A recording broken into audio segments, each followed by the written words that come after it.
tkompli rabja internament fil-Partit Laburista għal mod kif ċerti esponenti tal-partit qed ikunu privileġġjati aktar minn oħrajn mit-tmexxija tal-Prim Ministru Joseph Muscat u l-kabinet tiegħu. Fl-aħħar minn sensiela ta' każijiet, sorsi fih dan il-Partit Laburista li tkellmu ma' Net News innutaw kif l-eks segretarju parlamentari Deborah Schembri ingħatat direct order ieħor ta' 30,000 euro ftit tal-ġimgħat wara li ma kienx eletta fl-elezzjoni ġenerali ta' Ġunju li għadda.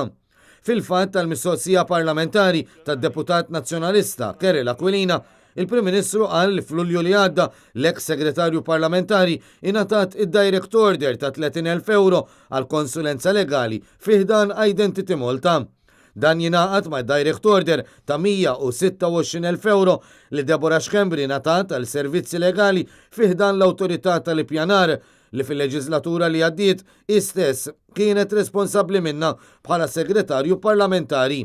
Għall-esponenti laburisti li tkellmu ma' Net News dan kollu u aġir diskriminatorju li l-gvern qed jagħmel favur nies bħal Deborah Schembri u Edward Zammit Lewis li wara li ma natax ministeru minn Muscat ukoll gawda minn direct order ta' 20 ta' eluf ta' euro għal konsulenza legali ma' Identity Malta. Is-sorsi qalu li huma qed iqossuhom minsija mill-gvern ta' Muscat għax għalkemm anke huma għandhom twemmin laburista u għenu biex il-Partit Laburista jerġa' jirbaħ l-elezzjoni ġenerali lanqas biss qed ikunu kkunsidrati għal xi biċċa xogħol mal-gvern.